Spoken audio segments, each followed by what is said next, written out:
The Michigan Man Podcast, episode 209. Team 135 is on the practice field, and the countdown to kickoff is underway. Shemy Schembechler is my guest on this week's show.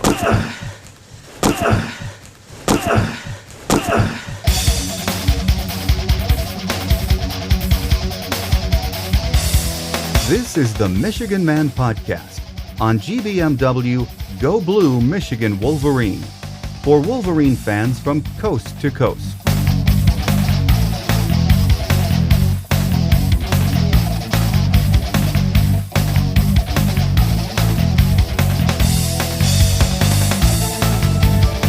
Go Blue and welcome back. I'm your host, Mike Fitzpatrick. Team 135 reported to Ann Arbor over the weekend, and as we record today's show, they are hard at work in preparation for the upcoming season. Today marks our return to weekly programming, which is August through April, so I hope you'll tune us in each week. On today's program, our guest is the closest thing we have to Michigan royalty. Shemy Schembechler, son of legendary head coach Bo Schembechler, will join me in just a few minutes on our Michigan Gameday segment. As always, Shemy is a lot of fun to have on the show, and I think you'll enjoy hearing what he has to say. First, a few Wolverine news and notes to get us started. Kickoff time for the App State game on Labor Day weekend is set for 12 noon and will be aired on ESPN2. As hard as it is to believe, ticket packages are still available. Check www.mgoblue.com for available tickets and pricing. When the first coaches poll of the season was released last week, the Wolverines were unranked. 4 Big Ten teams were in the top 25: Ohio State, Michigan State, Iowa, and Nebraska. The athletic department has announced that fans will enjoy improved cell coverage in the Big House this season. Not being able to use your phone has been a big complaint over the years, but new towers are in place, and AD Dave Brandon says fans will find it much easier to make and receive calls and text messages from here on out. Shemy Schembechler knows Michigan football. We all know that. He's lived it his entire life. He also knows football talent. He spent 16 years as an NFL scout, so he knows how to evaluate football players. Shemy is coming up next on our Michigan Game Day segment to discuss what he's doing with his life and, of course, give us his insight into what he thinks of this year's Wolverines. Stay with us here on the Michigan Man Podcast on GBMW Go Blue Michigan Wolverine.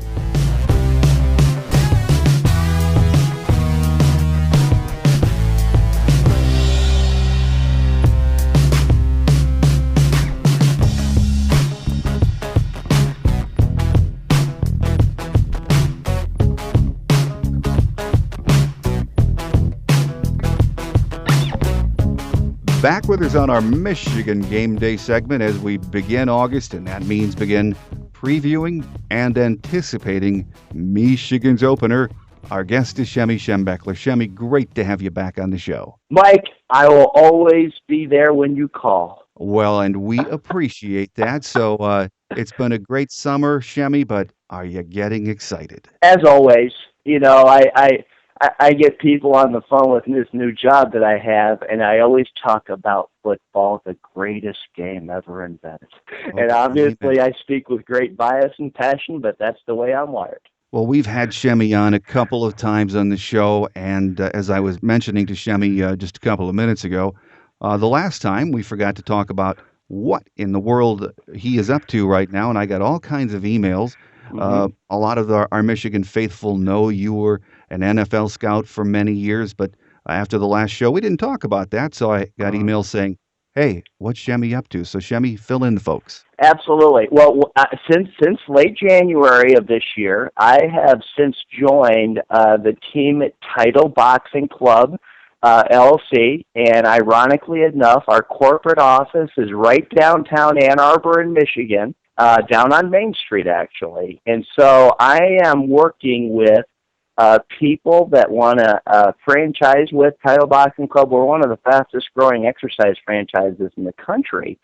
And the reason why I came on board is because we are endorsing an education program to help professional athletes, whether they play in the NFL, NHL, Major League Baseball, it doesn't matter what professional sport, to educate them on the concept of business ownership. And through that conversation, we have developed a lot of great interest with title boxing amongst the pro athletes. So it's been really exciting for me, to say the least. Well, what I wonder, and it's that's wonderful. You enjoy what you're doing. Everyone should. But when I hear you talk about it, I keep wondering, that's great, but what would it take to get you back in football? I don't know.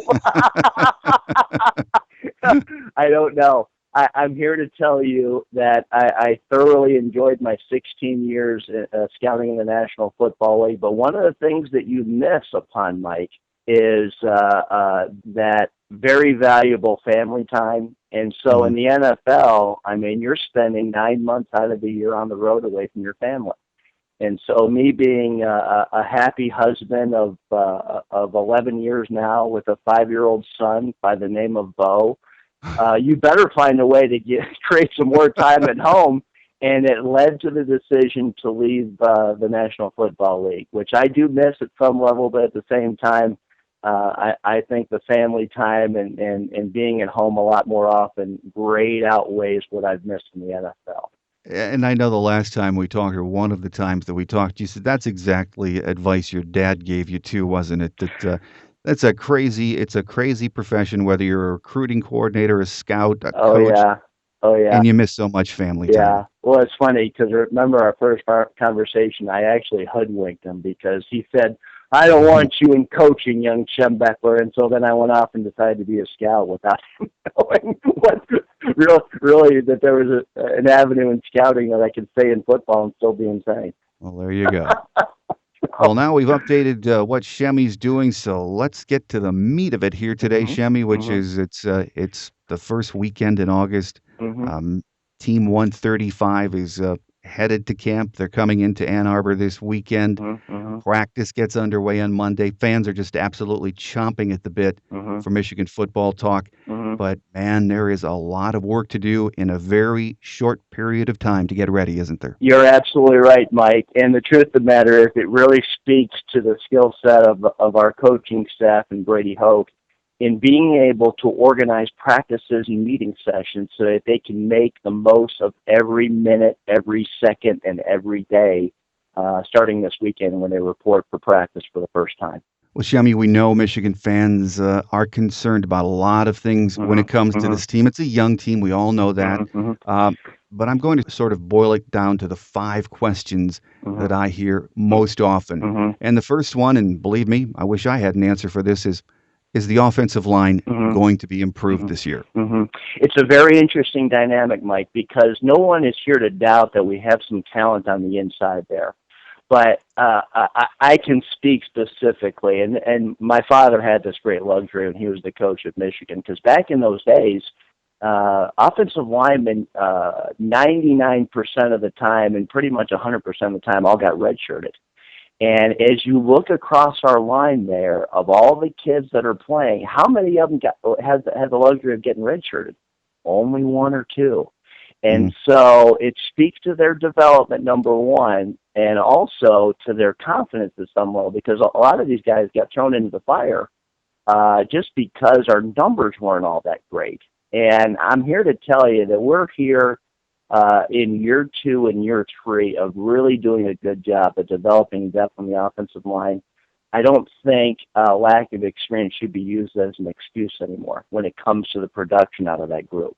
And so for me, the fact that we've got 2 young backs that played early, and really there's 2 fullbacks that should be used within the system very efficiently. And I actually like our new offensive coordinator that came over from Alabama, because he understands the concept of how to develop a philosophy with the inside run game. And to me, it puts pressure on those kids. But at the same time, they should be experienced enough right now that we should have some clear effectiveness running the ball inside on early downs. And if we don't, we should be self-critical of ourselves. And so I truly admire the decision that Brady made to bring the new offensive coordinator in. And I honestly believe, having scouted Alabama and watching the way they play, that should be a philosophy that we should absolutely adhere to, because Alabama for years has been a pro-style offense. They always had a tight end, a fullback in the game. And I look forward to the fact that we're going to be bringing that same concept to Ann Arbor. And I think that's another question a lot of Mm-hmm. fans have Mm-hmm. mulled over since this winter. It's Mm-hmm. what is the Nussmeier effect going to be? And I know in spring, Brady said by the end of spring practice, roughly 80 to 85% of the offense had been Mm-hmm. implemented. Mm-hmm. Uh, Mm-hmm. it's going to take some time, though, isn't it? I agree, but I think I honestly believe, and we can talk about 85%, we can talk about 50%, 40%. Let's get really good at running 4 or 5 really good plays that we're really good at. And Yeah. if we go back to the Bo Schembechler philosophy of the running game, that is going to be absolutely true. So we're going to get back to 46, 47, 21, 22. All of these really good inside run plays where we become very efficient and very good at them, to the point where if we make the right calls at the line of scrimmage, and mind you what I said previously, that the experience of the offensive line, the centers and guards particularly, where the running game really begins and ends, those kids should have a clear understanding of how to make the right calls and come off the ball and knock some people around. Make sense? It does make sense, yes. All right. That's great, but I want to get really good at a handful of plays that we know we can be effective with. So you're saying the base offense, just put Yep. it in, and you run it Yep. all the time consistently. Yep, absolutely. No doubt. You just alluded to this a few minutes ago, Shemy, is Mm-hmm. the rushing attack being better, and that of course goes hand in hand with the improvement from the young offensive line. But Yep. we have a plethora of talent in the backfield. Yep. A Mm-hmm. lot more options now in the Mm-hmm. fourth year under Coach Hoke. Mm-hmm. Mm-hmm. But what we really need to see in the next 4 weeks or early in the season Mm-hmm. is a couple of guys really step up there, isn't it? Absolutely. If you look down through the great history of Michigan football as to why we were successful, there's always been one big bell cow back that carries the load, and there's always a great one, whether it's Biaka Matuka, J.V. Morris, Tyrone Wheatley, all the way back to the great Billy Taylor. All the great Michigan teams that had the effective running attack had one primary back that carried the load. Now, that doesn't mean we had another back there that was waiting and it was equally as effective. But when you get that one tough, hard-nosed back that's hard to tackle, that's a good athlete, and can really break tackles, that's really the key to success.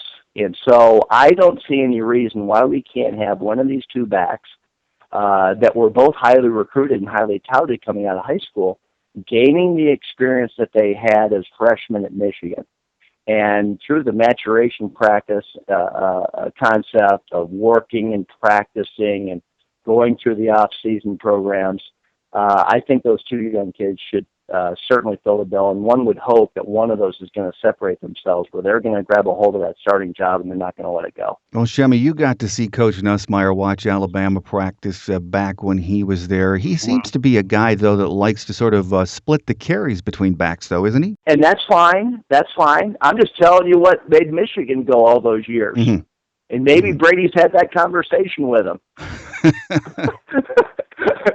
I'm sure he has. That's our hope, And believe you me, we've had a multitude of great backs come through those doors at Schembechler Hall down through the years, and so I don't see any reason why we wouldn't have an exception this year. Well, moving over to the defensive side, Shemy, I guess the big news was Jake Ryan moving to the inside this year. How do you like that? I like that because Jake Ryan is very instinctive. He's very tough. He's smart. He plays faster than what he's going to time on a track. And if you look at all the great Mike linebackers that played at Michigan in the past, I keep thinking about the David Harrises, the Victor Hobsons, people of that sort that have brought great, not only leadership to the inside of that defense. And I can promise you that young man's going to fit the bill there. But then number two, he brings enough athleticism, but I think more importantly, great instincts to key and locate the ball.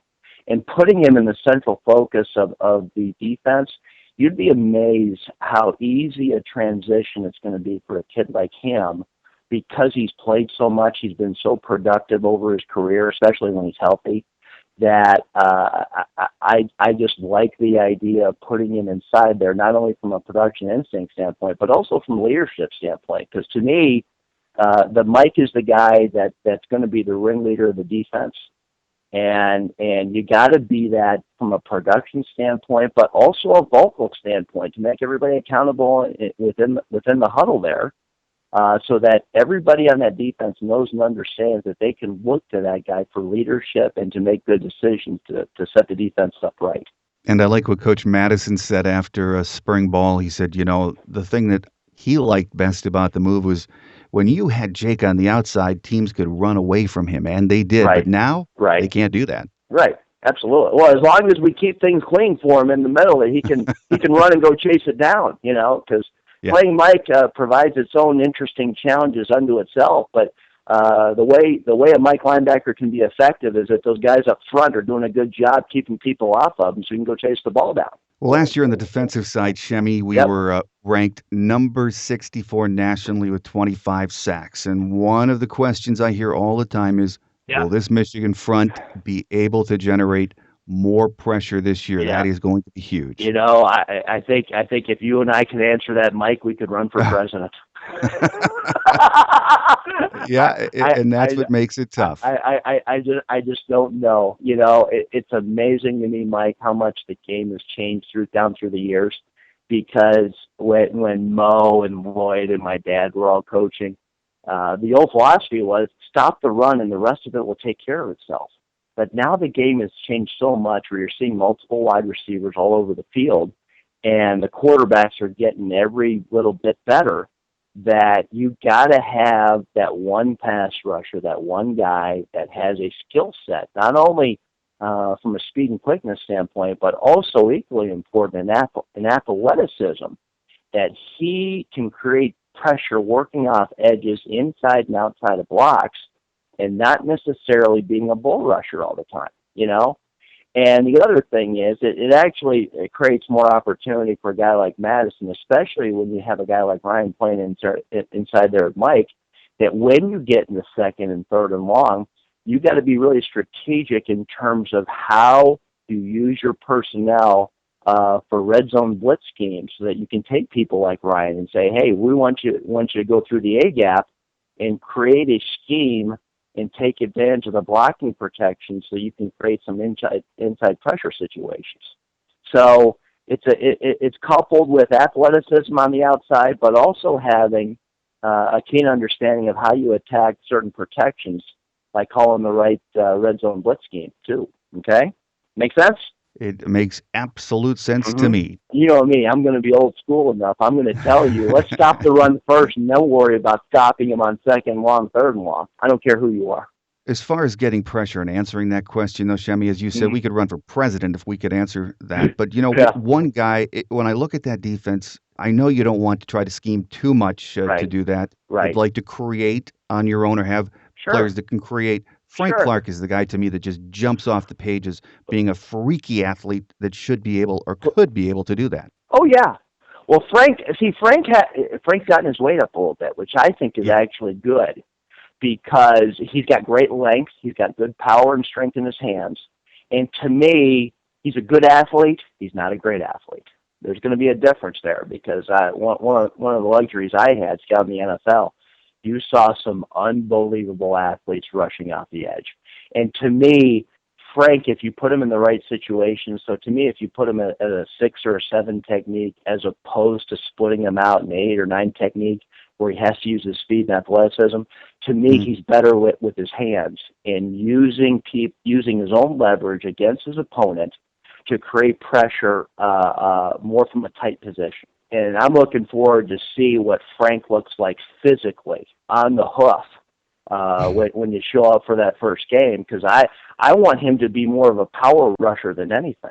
And so if he can use that skill set that he already has and develop a toughness and a physicality about him, he'll have some chance as a pass rusher, but it shouldn't be the end-all, be-all of our entire pass rush scheme. Well, another question, Shemy, and we get this a lot, is, how is Michigan going to fare on the road this year? We know we're 6-8 under Coach Hoke in true road games over the last 3 years, and this year's schedule on the road doesn't do us any favors, does it? I would tend to agree. We got to go to Notre Dame. We got to go to Michigan State. We have to go to Ohio State.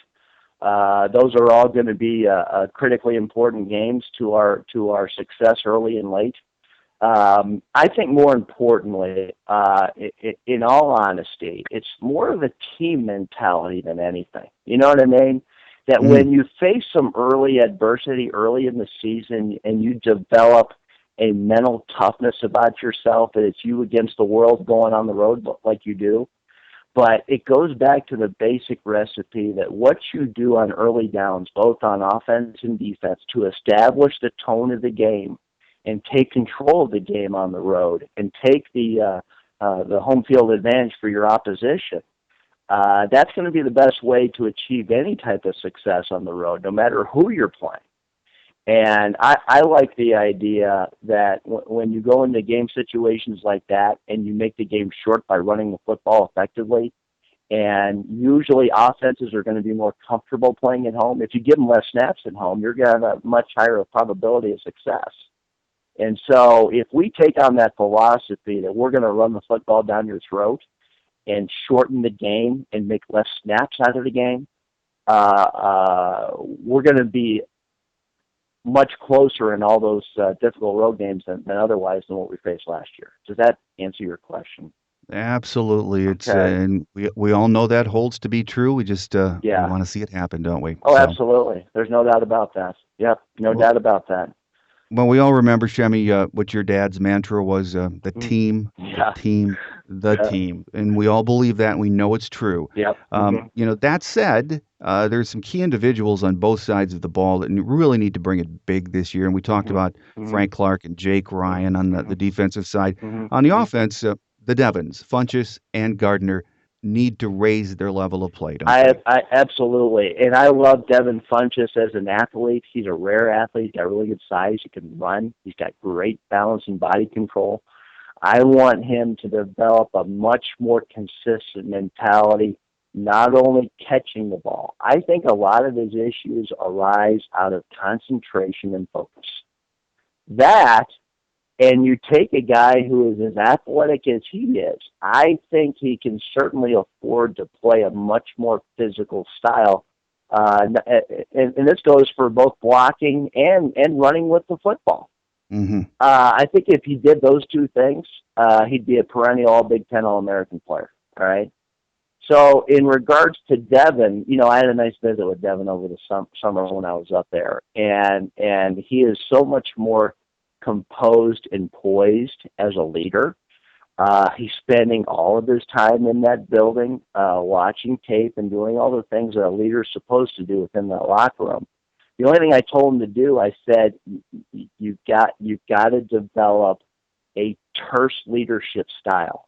He's a really nice kid. He's Hmm. exceptionally bright, but he's got to be one of these guys to take a teammate by the face mask and say, "Hey, we got to get things going right now," and develop that sense of urgency out of his own person, and basically parlay that into the rest of his offensive teammates. If he can do that, and I honestly believe that he can, that we're going to be a better football team. But mind you, we're going to go back to the old concept.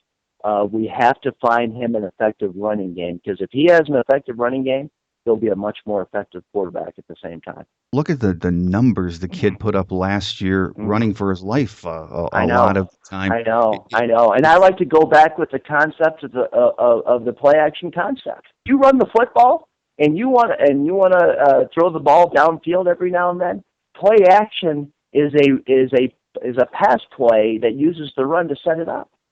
And so if you have your running game really going, it's amazing how well you can protect the quarterback when you want to throw when you're running the football. So if we put those two concepts together, my hope is that Devin's really going to take a giant leap forward for the quarterback position for Michigan this year. Okay?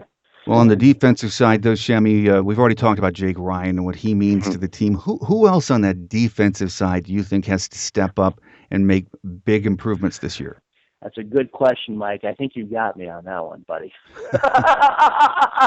I'm hearing really good things about how our secondary is developing. That we're getting some pretty good talent. They all tell me how great this freshman's going to be, and that he's going to play a lot next year. what's his name, Mike? I forget. Jabril Peppers. Jabril Peppers. And so they say he's going to be the next Charles Woodson. Well, we're going to find out if he's all that good. But I can tell you that if we don't stop the run as a team, we're going to have a tough time stopping anybody this year. And so I don't see any reason why we can't do it, because I went through 2 days last year, and we've got enough size and physicality and toughness up front that if we play disciplined football and know how to play our gaps inside, and this is especially true not only for Jake Ryan, but also the other guys that are playing in that core that, quite frankly, played too early last year because none of them got redshirted. I think you can take on the same philosophy with our interior offensive line as you can with our interior linebackers, and so that's my hope. I mean, you know what? This is what it makes me think. Do you remember how terrible our '84 team was, Mike? I do. Well, we do remember. We were 6-6, okay, and nobody expected us to do anything in '85, and we went out and won every game except for 2. And we had one of the top-ranked defenses in the country. As a matter of fact, we were number 1 in scoring defense and run defense in 1985. How many All-Americans were on that team, on that defense? Do you remember? 1. Mike Hammerstein was the only one. And so you have this philosophy of all these no-name guys that nobody thinks are any good. And then you put a defense together and you tell everybody else, we don't care what you think. We're going to be the number 1 ranked defense in the country with only 1 All-American. Why can't we do that again? That was a beautiful defense. Yep. Well, and it is possible, and we've got the guy at the helm on that defensive side, Greg Madison, who knows how to put those pieces together. Absolutely. Yep. I honestly think we're on the right track. I honestly think so. I just like the fact that nobody talks about Michigan. And what better way to motivate your team when everybody else is talking bad about you? And I see all the same things that happened with the '85 team when they talked about how horrible we were in '84, and they all picked us to finish in the back half of the Big Ten Conference.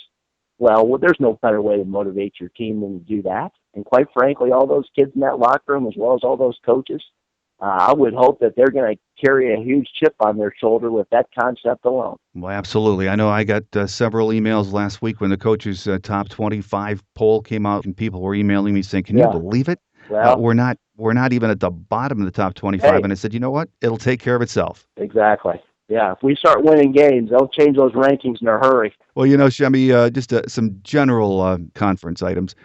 Big Ten is now 14 teams heading into this season. I know we're all old school guys, too. This is a big change. Do you like these changes? No, I don't like it. Because the truth of the matter is they never asked any of the coaches their opinion before adding these teams. And that's been true down through the years. Even when we added Penn State, I can assure you nobody asked Mo and nobody asked my dad what they thought of it. And when you go about making decisions like that and you don't confer with the people that are going to take part in that conference realignment, you're making a huge mistake. And the truth of the matter is I don't like having 14 teams because all it does is water down the decision-making process for who's going to be your champion every year. Because you don't play enough people. If you're going to play 9 conference games and there's going to be 3 or 4 teams in your own conference you don't even play, to me it waters down the decision on who is going to be competitive enough to win your conference. Hey, did you see what Gene Smith said the other day? No, I didn't. It was in the article. He says the reason why Rutgers and Maryland are in the Big Ten Conference is all because of money. Now, what kind of answer is that? And I'm here to say that he's exactly right. When you make decisions like that, I mean, how do you expect people to have a positive feeling about your conference when all you make is decisions on your conference based on money? You can't do that. It's here, so we have to face that. And now that it is here and we have 14 teams, 2 conferences, the East and the West, how do you like the divisions that have been created? I think from a geographical standpoint it makes sense, but from a competitive standpoint it makes almost no sense because all the good teams are playing in the Eastern Conference. And this is nothing against Nebraska and Wisconsin, those guys in Iowa. They've all done a good job over there. But you go in and year out for the teams that are going to be the perennial competitors to win the Big Ten championship each and every year. They're all in that eastern section of the conference. Well, Okay. no arguing about that. Absolutely. Yeah, I mean those schools are good schools. I mean Nebraska's a great program. Everybody knows that. But the truth of the matter is, they're going to have a tougher time recruiting in this conference because they got to go into the Midwest to get all their players. And being out there in Lincoln, Nebraska, it's a great town, and they have a lot to offer. But how do you get a kid from Chicago, Detroit, or Columbus to go out to Nebraska? Tough sell. It's a tough sell. It really is. Anyway, that's just me. Well, no, and I'm there with you too, Shemy. Yeah. It's going to be interesting to see. And so, Mike, here ends my goal of interviewing with anybody within the Big Ten Conference and the NCAA. The good thing is I don't have an interest. Well, along with these changes in the Big Ten, we're all going to get to see this year the landscape of college football changing dramatically, for better or for worse, with the new playoff system. Are you excited about the playoff, or is no? Okay. I want Michigan to play in the Big Ten Conference and compete for the Rose Bowl. That's what I want. I want to go to the Rose Bowl. All this business about creating these bigger conferences where you're watering down the league and you're actually not helping the perennial members of the Big Ten Conference achieve a level of excellence that we're comfortable with. And when that came to Michigan, he always said those who stay will be champions. Well, when you make the league that big, and the chance for playing a bad game or making a mistake and losing a game is going to cost you a chance to go to the Rose Bowl, with the amount of games that we're playing now, to me it becomes so much more difficult. And I think you can say that about the Big Ten Conference and make an argument about how conference realignment all across the country is going. And I think we could safely assume or say that the decision to go to the 14 playoff is all about cha-ching. Yeah, absolutely. There's no doubt. Yeah. I think something that would be healthy for college football is, and obviously this is never going to happen because I'm living in La La Land, is limiting how much college football is put on television. Mm-hmm. I just think that if we could figure out a way to do that, I honestly believe the authenticity of the game, the conferences would go back to their original base model, and we wouldn't have to have all these games on television day and night, and really putting the student athletes and the kids that are playing this game in a great position of I mean, they can't. It's hard for them to go to class on a regular basis. I'm tired of night games. I'm tired of weeknight games. And when you have these conference realignments, you're forcing the smaller conferences to do more drastic things to try to compete with those guys. And so I hate the concept of having the Mid-American Conference in the month of November playing on Tuesdays, Wednesdays, and Thursday nights. That's totally unfair to those kids. A lot to not like about what's happening. Yeah. And you know what I think about too, Shemy, is we've got the 4-team playoff and people are saying, we're finally going to get it right now. But do you really believe that? No, you're going to make arguments until the cows come home. There's always going to be something to complain about. And so we can go back to any game that was played that you thought you were wronged or something like that because some official made a mistake. There's always going to be something else that somebody wants. And so to me, the great thing about college football, especially when I was a kid growing up, is that here's our season, here's our team. We won the Big Ten Conference. We're going to the Rose Bowl. Oh, we dropped a tough one. We thought we got screwed in this game. But that doesn't mean you go change the system because you're frustrated with one facet of it. I mean, there's going to be controversy in whatever type of athletic system or schedule that you put together, is the idea that it's going to be imperfect. And to me, you should enjoy the imperfection of how these leagues and these schedules and these teams are all set up to compete against each other. I mean, I remember Charles White and the Phantom touchdown from 1978, and I'm still upset about that, but that doesn't mean you change the system because you get mad about a certain call or the way something's set up. Does that make sense? It makes perfect sense. I agree with you. It just it appears that no one is listening to that kind of logic, is there, Shemy? It certainly doesn't seem like it. One last question, though, Shemy, on the getting back to our Wolverines. I don't know if you saw the cover of the excellent the Wolverine magazine preview. They do such a great preview every year. Yeah. On the cover is Devin Gardner, of course, and the headline was "Time to Win." Yep. And I know the team feels this way and the Mm-hmm. fans feel that way. Mm-hmm. Do you expect Team 135 is ready to challenge for the Big Ten title this year? It's hard because I honestly think until we beat Michigan State and put them on the defensive within our own division, we're going to have a tough time winning the conference. And so when my dad came to Michigan, and I think it bears a lot of importance in terms of how we approach the season and who the major rivalries are, is that my dad's goal was to beat Ohio State because Ohio State was the class of the conference. Well, quite frankly, Michigan State they've set themselves apart within the division as well as the conference because they know how to run the football and they know how to stop the run. And so for us to compete for the Big Ten, we got to go up to East Lansing and beat them. And so I can't speak with a lot of confidence in that area, to be quite honest with you. But I'm not here to say that we're not going to be any less motivated or any less talented than them. But we gotta say, Michigan State, you've earned that Big Ten championship, you've earned that Rose Bowl championship. But we got to take the bull by the horns and say we're gonna take you to task in your own stadium and beat you in your own stadium, and then we'll earn the right to compete for the Big Ten championship. Does that make sense, Mike?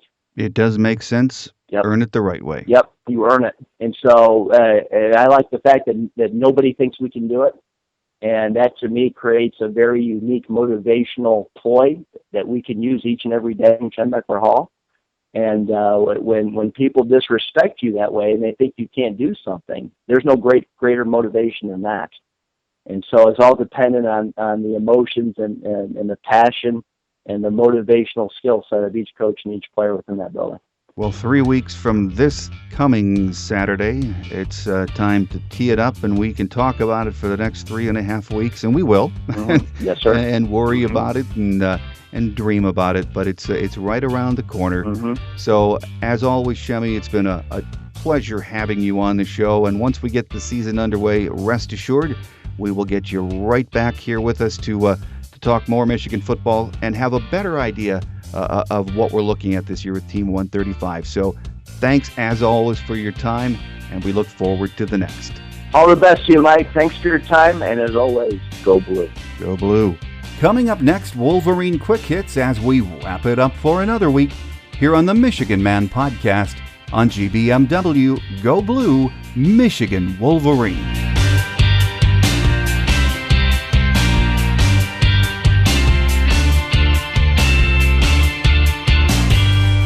On Wolverine Quick Hits today, Michigan is officially out of the running for the services of 5-star running back Damian Harris from Kentucky. On Friday, Harris tweeted his 5 finalists, and the Wolverines were not included.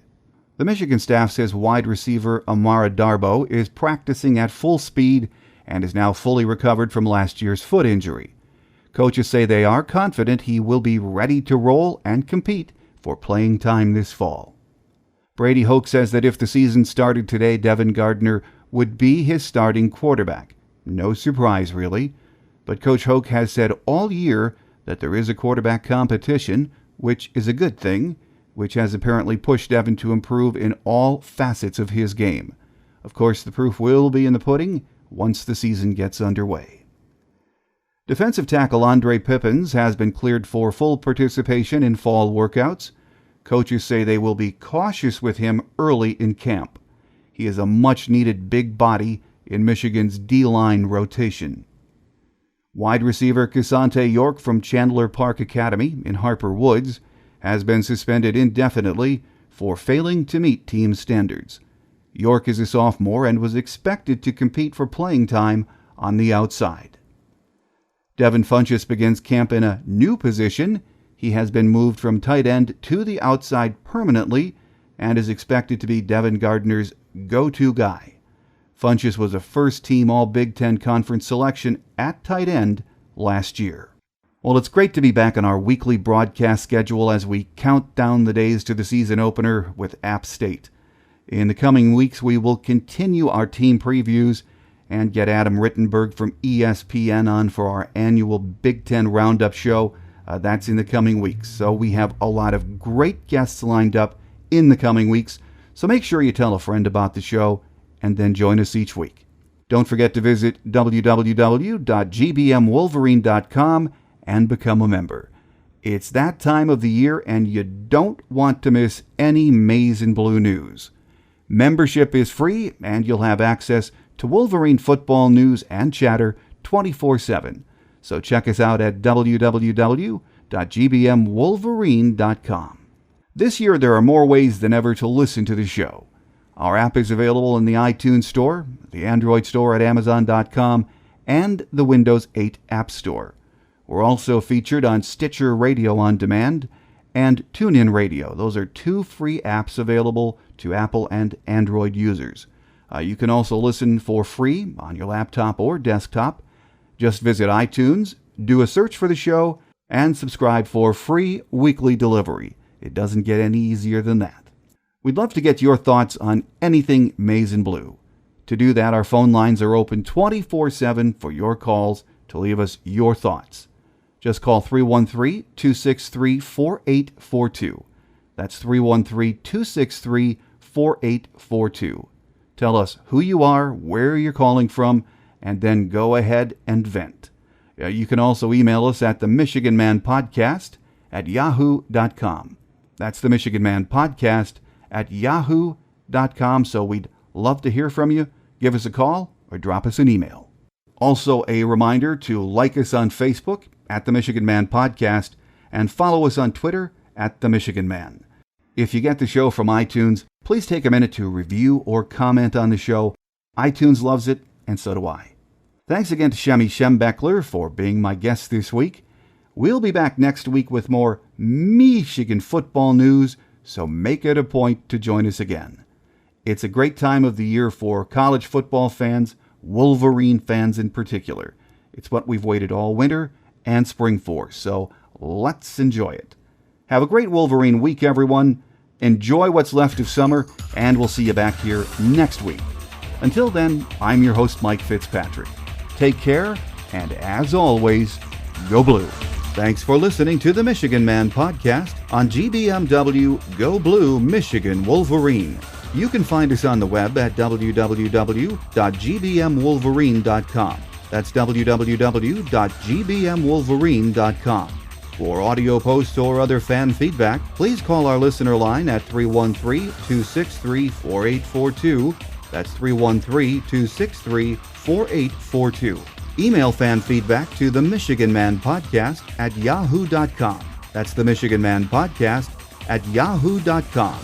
The Michigan Man Podcast on GBMW Go Blue Michigan Wolverine is produced at the studios of Robin Lynn Productions, Allen Park, Michigan. The Michigan Man Podcast is not affiliated with the University of Michigan. Go Blue!